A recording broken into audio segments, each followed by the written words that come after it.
Good Neighbours. And over the years that Britt and I have been married, we have been fortunate to have some good neighbors, people that we actually liked, people that we liked doing things for and were considerate. We've also had some people that, they weren't the best neighbors. Sometimes they got under my skin, sometimes they frustrated me in significant ways. I remember our first house that we were in. We had a neighbor, and to this day, we still don't really know what his name was. It was either Frank George or George Frank. We can't remember what it was.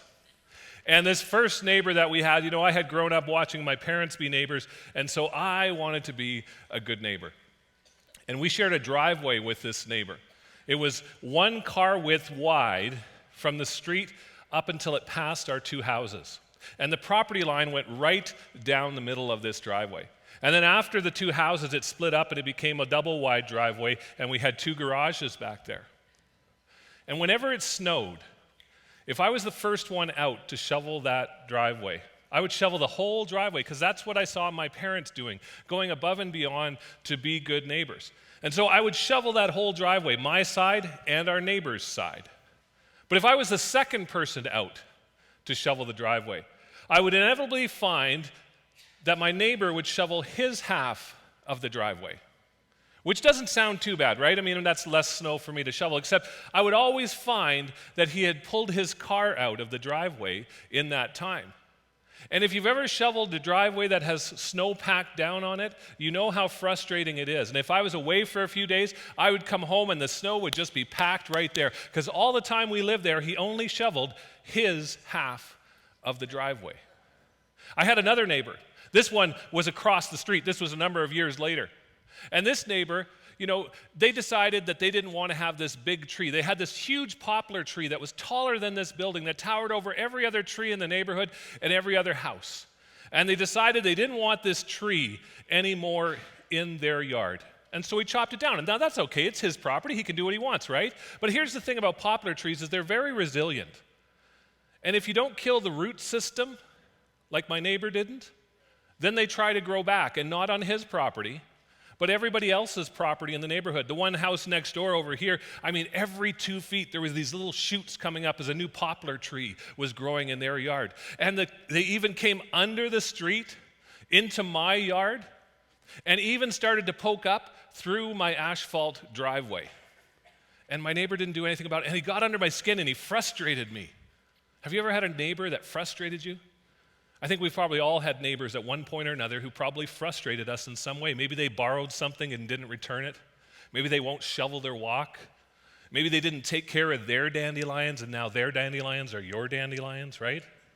We've probably all had, or maybe it's at work, right? We've probably had cubicle neighbors that just talk incessantly, right? And we're trying to get work done. Or maybe it's at school and the guy with the locker next to us is just a real pain, and we hate going there between classes because we don't want to see that person. And last week we started this series, Good Neighbors, and we learned something. We learned that Jesus told us what the secret of a great life is. That Jesus said the secret of a great life is loving the Lord your God with all your heart, with all your soul, with all your mind, with everything that's in you, and loving your neighbor as yourself. And Jesus said, if you will do this, you will have life. The problem is that sometimes we find ourselves living next door to neighbors that aren't that good neighbor, right? And sometimes we're frustrated. And how do you love a good neighbor? If Jesus says the secret to a great life is loving your neighbor as well as God, as well as loving ourselves, how do we love our neighbor when they're kind of a jerk? And it's not just the people who own the property next to us. We learn that as well, that Jesus expects us to treat everyone differently, that he expects us to treat the person in the line at Walmart. He expects us to treat the person in the cubicle next to us, the person in the office down the hallway from us, the person sitting next to us in the movie theater who will not be quiet during the movie. We're supposed to treat them with love. How do we do this? How do we have a great life? How do we love our neighbors even when they are a jerk? And it's not just the bad neighbors. How do we love our neighbors the way Jesus intends, the ones that we actually do like? Well, we're not the first ones to ask that question. And actually, Jesus said something to talk to us about how to love our neighbors. And another one of his followers wrote down some instructions about how to live in community. And that's what we want to look at today, is how do we love our neighbors, whether they're good or whether they're bad? How do we love our neighbors the way Jesus intends? So if you have your Bibles, turn with me to the book of Romans. It's in the New Testament. In the Brown Bibles, it's on page 866. And we're going to look at Romans chapter 12. And Romans we call it a book, but it's really a letter. It's a long letter written by a guy named Paul who wanted to go to the city of Rome. He wanted to go to the city of Rome and talk to the people, to teach people about Jesus and help the church in Rome grow. And then he wanted to go on to Spain afterwards and plant new churches there, because that was kind of Paul's thing, is he loved to help people follow Jesus, and he loved to start new churches. And the book of Romans, chapter 12, he says this. He starts out, he says, don't just pretend to love others, really love them. Hate what is wrong, hold tightly to what is good. That sounds pretty easy, right? Don't just pretend to love them. Okay, we have to really love them, but what does that mean? And he says, hate what is wrong. Okay, we can do that, right? That's easy. We can hate what is wrong very easily. Hold tightly to what is good. Okay, we can probably make this out. And then he goes on and he says this in verse 14, bless those who persecute you. Don't curse them, pray that God will bless them. Well, how do we do that? I mean, bless those who curse you, bless those who persecute you. I mean, he says to pray for them, to pray that God would give them good things. And not just that, but actually you give them good things. When they do something bad to you, you do something good. This is what he's saying in there. Well, how do we do this? Well, we start at verse 1 in this chapter. And we start to see how Paul gets us to this point where we can say good things back to someone who persecutes us. And chapter 12 starts like this. It says this, and so, dear brothers and sisters, I plead with you to give your bodies to God because of all he has done for you. Chapter 12 is kind of a turning point in the book of Romans. Again, we call it a book, but it's really a letter. And there's chapters in here, but if you write a letter to someone, do you ever put chapters in there? Probably not, right? Somebody a long time after Paul wrote this put in chapter markers and verse markers to help us organize what he was saying. But for Paul, this was one great big long letter.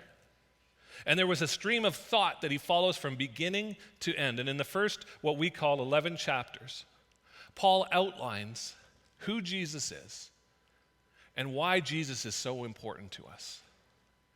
And then at chapter 12, so the first 11 chapters are really a theological treatise. And if you are new to church, if you're new to following Jesus, you know what? The book of Romans is a great place to read and start following Jesus, because you'll understand why Jesus is so important about the life that he wants us to live. But chapter 12 is a turning point in all of that. And in chapter 12, he turns from teaching theology to actually saying, now here's how it applies to your life. And he says, and so, dear brothers and sisters, I plead with you, give your bodies to God because of all he has done for you. And the word that he uses in his original language was a word that we would translate as logical. It's logikos. And he would say, it's only logical in light of everything that I've written, that you would give yourself fully. Remember, Jesus said, love the Lord your God with all your heart, with all your soul, with all your mind. Paul says, give your body, your heart, your soul, your mind to God in light of everything that Jesus has done. Well, what has Jesus done? Well, Paul writes in Romans that we have all rebelled against God, that we have done things when we tell a lie, that we fall short of God's holy standard, that when we take something that doesn't belong to us, that we fall short of God's holy standard, that when we treat someone poorly, that we fall short of God's holy standard. And this creates a division between us and God. And Jesus came. It says that while we were yet sinners, Paul writes in chapter 5, while we were yet sinners, Christ died for us. Before we ever knew that we had done something wrong, before we ever knew that God had a holy standard, that Jesus came and he died so that we could be reconciled, so the separation between us and God could be resolved. And Paul says in chapter 12, because of all he has done, because Jesus has given his life so that you could be reconciled with God, you should give your life, your body, to follow him. And he goes on and he says this. He says, let them be a living and holy sacrifice, the kind he will find acceptable. This is truly the way to worship him. He says, let your bodies be a living and holy sacrifice. Now, for us today, we don't really understand sacrifice in the same way that the first readers would have. For us to sacrifice says, well, I'll give up these calories now so I can have that piece of cheesecake tonight at dinner, right? Or I say, I'm going to give up spending now so I can spend more later. To us, sacrifice just means I'll do it later.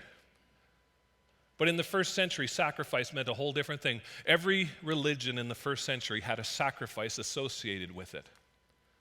There was all sorts of different types of sacrifices. There was grain sacrifices, drink sacrifices, animal sacrifices. Some religions even had human sacrifices.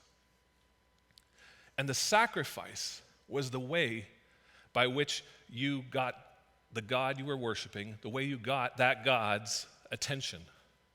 The sacrifice was the way that you appeased or made happy that God. The sacrifice was the way that you paid the God to do something good for you. And the sacrifice was always the best thing you had. If it was your grain that you were sacrificing to the God that you were worshiping, you gave the first harvest of grain, the first bit of it. If it was an animal that you were sacrificing, you gave an animal that had no blemishes, that was perfect. You know, the one that would win the blue ribbon down at the exhibition, that's the one you sacrificed. And when you made a sacrifice, this was it. This was gone. You did not have control of this sacrifice. What you gave was no longer yours. Most often, it was destroyed, burnt up. And the sacrifice you didn't get back. And they say here, Paul says, be a living and holy sacrifice. And a sacrifice was the way that you entered into the very presence of God. Paul says, live every moment as a living sacrifice. Give up your life in light of everything that Jesus has done. It's only logical that you would do this, that you would give up your life because Jesus gave up his life for you. And let God control you from this moment on. Live every moment as if you are on an altar in the very presence of God. Think about that for a moment. Live every moment as if you are in the very presence of God, as if God is standing there. Think about yesterday and the things you did. Was there anything as you went through the day that you'd say, oh, if I knew God was watching, if I knew I was in the very presence of God at that moment, I probably would have acted a little bit differently? Live every moment like you are a sacrifice in the very presence of God. For this is the way to worship him. And Paul is saying that every moment of our lives is an act of worship. We call this a worship service. But really, everything we do, this is just an hour that we spend together. But really, when we walk out that door, this worship service doesn't end. When we get in our cars, when we drive out of the parking lot, in the restaurants, when we go to work tomorrow, every act, if you are a Jesus follower, is a sacrifice. Every act is an act of worship, whether it's signing a check, whether it's talking to your staff, whether it's writing an exam for all the students that are doing that. All of this is an act of worship. And for some of us, we know this. But for some of us, we say, no, that's not right. Or maybe if you're not a Jesus follower, you think, well, this doesn't apply to me. Friends, actually what Paul is saying here is true for all of us, whether you are a Jesus follower or not. You see, we all worship something, whether we realize it or not. We would never call it that. But all of us live every moment of our day as a sacrifice. We sacrifice for our careers. We sacrifice for our family. We sacrifice for things. We sacrifice whatever's important to you. You make sacrifices for. And in that very act of sacrificing, you're worshiping. And Paul says, don't be worshipers of your career, of your family, of a good vacation, of the things that around us. Be a worshiper of God. Offer your body, the sacrifices that you make, according to what God wants for you, because of everything that Jesus has done for you. And he continues on. He says, don't copy the behavior and customs of this world, but let God transform you into a new person by changing the way you think. Then you will learn to know God's will for you, which is good and pleasing and perfect. Each one of us has patterns and behaviors of how we react to certain stimuli in our life. These are patterns and behaviors that we have learned from the day we were born. We learn them from our parents by watching how our parents react to certain things. Like how our parents treat our neighbors will often define how we treat our neighbors today. We watch TV, and that defines how we react to things. We listen to music, and that creates stimulus in us that defines how we react to things. How you react to the neighbors in your life, to the people around you, is already determined, even before they do anything in your life, because since the day you were born, you have been learning patterns and behaviors of this world. And if you watched your dad yell at your neighbors, you are probably going to yell at your neighbor too. But Paul says, this stimuli that you have, this predetermined nature that you have, this habit that's been formed, don't let it control you anymore. Don't be pressed into the mold that the world wants you to be. Don't be pressed into the mold of who you are was developed by the people who raised you. Instead, let your mind be renewed. You see, if we want to change our habits and behaviors, it all starts by thinking about it first. It all starts by changing the way that we think. And it starts long before we ever have that moment with that bad neighbor or with that good neighbor. It starts by making a decision to say, I am going to respond differently. And actually, Paul would say, it starts by saying, God, in light of everything that Jesus has done, I will live for you, and I will let you change the thoughts in my head. Don't be conformed any longer to the pattern of this world. That's how the NIV says it, how I memorized it as a kid. Let God transform you into a new person by changing the way you think. And friends, if we are going to be really good neighbors, the neighbors that Jesus wants us to be, it's going to take a different way of thinking.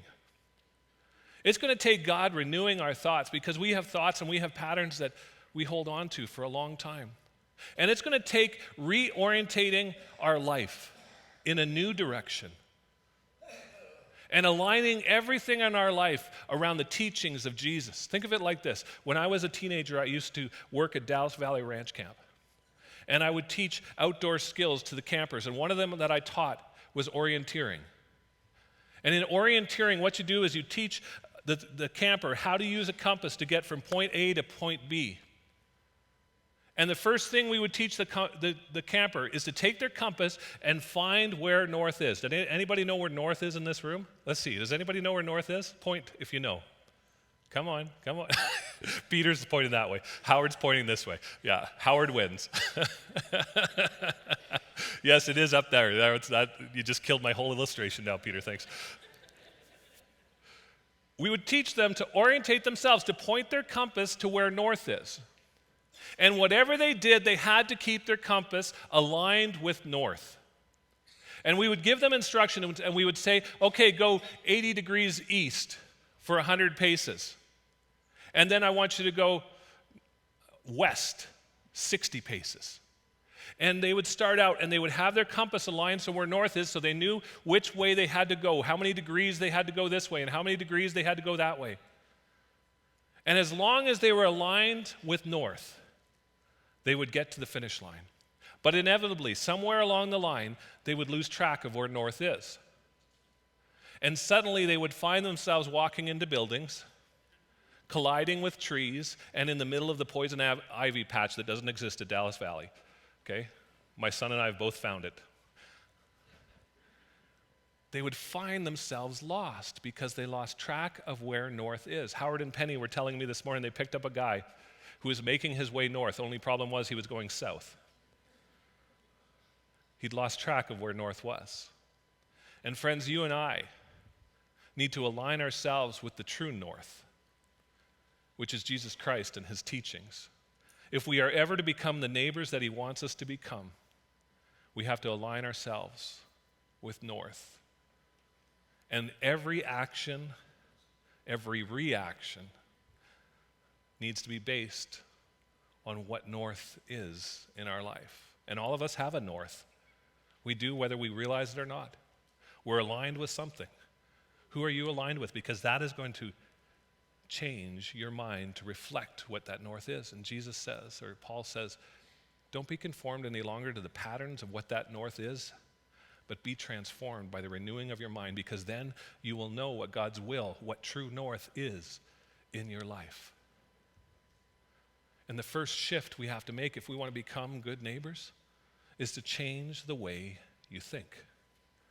Change your thinking and let God's thoughts become your thoughts. Paul continues in verse 3. He says this, because of the privilege and authority God has given me, I give each of you this warning. Don't think you are better than you really are. Be honest in your evaluation of yourselves, measuring yourself by the faith God has given you. Every conflict that you find yourself in has the same root cause. Do you know what it is? The root cause is that somebody in that conflict thinks they are better than somebody else. Every war that has taken place in the world, every genocide that has happened because somebody has thought they are better than somebody else. And they deserve something, and somebody else deserves nothing. And Paul says, don't think you are better than you really are. And we need to see ourselves and see others in light of what God says. Last week we talked about these 3 relationships that Jesus introduces us to love God, love others, and love yourself. And that when these 3 relationships are functioning, that we discover life, what Jesus calls fullness of life. But when there's a breakdown in these relationships, that actually we don't experience life anymore. Instead, we discover loneliness. And as we think about this verse, don't think of yourself more highly than you ought. Here's what happens sometimes in our life, is that sometimes we love God, we love ourselves, but it's not equal with others, right? And this skews everything for us, and we find ourselves in conflict because our view of the other person is not the way that God would have us view each other. Or else we do this. We find ourselves in the God spot up top. And we love God and we love others, but we think all that love has to flow from within us. But Jesus says, love the Lord your God first, with all your heart, with all your soul, with all your mind. And out of that love from the Father flows the love for ourselves and flows the love for others. You see, all that we need, the love that we need to love our neighbors, comes from the Father. And it flows into us, and then it flows out to the other people around us. And as long as we understand that we are the same, that God loves each of us the same, then we can start to treat our neighbors differently. But as long as we have too high opinion of ourselves and too low opinion of someone else, we will never be good neighbors. But when we let the Father speak to us about our own worth, and when we let the Father speak to us about our neighbor's worth, then suddenly we have the ability to become better neighbors. You see, the second shift that we need to have is to change your perspective. Change the way you see the people around you. A number of years ago, I was working in a job, and the job that I had at that time was to approve all of the publications that came out of our organization, to make sure that they fit with our design principles and the content that we had, that make sure no spelling mistakes ever went out. And one of my colleagues submitted something late on a Thursday afternoon for publication on Friday, and he took Friday off. The thing was that it was the ugliest thing you've ever seen. And there was no way I was going to let it out the door. We couldn't get a hold of him on the phone. And so I made the call to have it redesigned. Surprisingly, my colleague came in on the day off that he had. And he saw what we had done, and he flipped. He chased me down because I wasn't in my office, and he ripped a strip off of me in front of everybody else in the office that day. I was angry. I was really ticked. And then he went storming out the door. I mean, what a jerk, right? My mentor happened to be in the office that day, and he heard the interchange and exchange. And later on, we talked about it, and he encouraged me to go to God and to talk with God about how I was feeling and about what happened, and to own what I could own in that situation. The colleague and I, we met early the next week to talk about what has gone. I apologized for redesigning his publication without his approval. And he apologized for tearing a strip off me, and we began to talk, and we started to share things that were going on in our lives. He started to share things about the stories in his background that were shaping his behaviors today. And we had this moment where everything changed, and I started to see him differently. My perspective of my colleague changed. Before that, I thought he was an arrogant guy who was hard to work with, demanding, and a jerk. But after that moment, we started to become friends, and we're still close friends almost a decade later. Whenever I'm in Calgary, I make sure to at least talk with him on the phone, if not, go by and see him, and he does the same when he passes through Regina. Our perspectives changed. What would happen if we hadn't changed our perspectives? That bickering would have gone on for all the time that we worked together.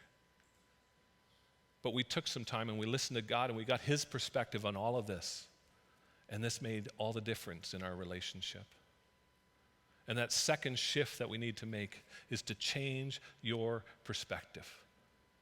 To begin to see people as God would see them. Paul says, using the faith that God has given you, which is about saying, God, show me these people as you see them. Help me to understand them, and then I can be a good neighbor. And Paul continues, and he says this, he says, don't just pretend to love others. We've read that already, haven't we? Don't pretend to just love others. Really love them. Hate what is wrong. Hold tightly to what is good. Love each other with genuine affection, and take delight in honoring each other. These words that I'm reading right now, verses 14 through to 17, some scholars believe that this is actually a teaching of Jesus. Because the way that the cadence of the words and the words that are chosen mirror what Jesus said in his most famous sermon, the Sermon on the Mount in Matthew 5, specifically the Beatitudes. And Paul, it's believed, is just writing down what people had learned, because that was an oral society back then. You learned things by just repeating them, by memorizing them. And this is a saying of Jesus. Bless those who persecute you. Don't curse them. Pray that God will bless them. Be happy with those who are happy, and weep with those who weep. Live in harmony with each other. Don't be too proud to enjoy the company of ordinary people, and don't think you know it all. Never pay back evil with evil. Do things in such a way that everyone can see you are honorable. Do all that you can to live in peace with everyone. And Jesus' teaching here that Paul has recorded for us is that the way that we respond to people needs to be different than what they might expect. He says, bless those who persecute you. Pray with those who curse you. Never pay back evil with evil. If I were to summarize these teachings of Jesus in Romans, I would summarize it like this. Don't let your neighbor's actions define yours. Don't let your neighbor's actions define yours. The second shift that we need to make is that we need to change our behaviors. It starts by changing our thinking first, by letting God into our minds, beginning to fill our minds with the thinking of Jesus, with the thoughts of Jesus, with the teachings of Jesus, what Paul describes elsewhere as having the mind of Christ. Then it continues by allowing the way that we think change the way that we see each other, and letting God show us that we need each other, that each one of us has a unique gift and talent, as Paul talks about in Romans 12. He talks about gifts that each one of us has been given and how each of us is needed, just as a hand is needed in a body. And it's not that Paul is talking about spiritual gifts. He's just saying, you know what, you're interdependence. There's interdependence that you have with each other. You need each other. And start to see that as God has designed it, that you were put into someone's life for a purpose. You were put into my life for a purpose. You were put into your neighbor's life for a purpose. And this will start to change your behaviors. And instead of letting someone else's actions define what you are doing, let the thoughts and the sights that God gives you change the way that you're acting. So when someone insults you or criticizes you, what if you turned around and said, thanks, I'll think about that? What if you said, I appreciate the feedback, and gave them a compliment in exchange? You know, the world operates by one of two axioms. An eye for an eye, which says if you hurt me, I'll hurt you right back. And the problem with that axiom is that it leads to escalation as we just keep going back and forth, and nothing gets resolved. And the other axiom is turn the other cheek, which says if you hurt me, I'll just ignore it and turn away from it. The problem is that eventually we will wear down. And I want to suggest to you that Jesus has a third way to live, which is when someone hurts you, do something good for them. When someone insults you, give them a compliment. Bless those who persecute you. Pray for the one who's given you a hard time at the office. Pray for the neighbor who won't deal with their dandelions. And see if this doesn't change things in your life. Don't pay back evil with evil. Paul says why this is so important in verse 21. He says this, don't let evil conquer you, but conquer evil by doing good. This is the why it's so important to let God transform our thoughts, why it's so important that we see each other differently, why it's so important that we change our behaviors. There's 2 points in this. It says, don't let evil conquer you. You see, when we go an eye for an eye, when we just get back at somebody else, when we respond in kind, then evil is conquering us. And we find ourselves being separated from the God that we love, from the God that we want to know, because we are responding in kind. And the life that we are seeking begins to be sucked right out of us because we're responding in kind. Don't let evil conquer you. Don't let what the bad things that people are doing to you take the life away from you that Jesus wants to give you. But conquer evil by doing good. This is the second point in that verse. Is that when you respond to evil by doing good, that it starts to change the situation.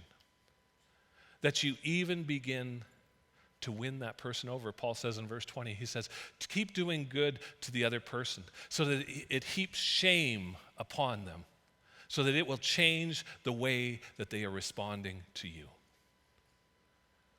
And you never know, by doing good to that neighbor who's a bad neighbor, just might change them into the good neighbor you've always wanted. So how do we respond to this, to what Paul said about changing the way that we think, changing the perspective that we have, changing the behaviors that we have? The bottom line is this: when your neighbor's a jerk, let God change you. That's the bottom line of this. You can't change your neighbor, but you can let God change you. This week, here's my challenge for you. What if you started to pay attention to the way you respond to your neighbors, your coworkers, your colleagues? Pay attention to the good and the bad, the responses that you have, and then go to God and talk with Him about it. Why am I responding this way? What is the behavior that needs to change? And let Him transform your thoughts. Let Him give you a new perspective, and let Him start to work on that behavior. We all have neighbors, some of them good and some of them bad. No matter who your neighbor is and where they fit, we can all take our neighboring to the next level.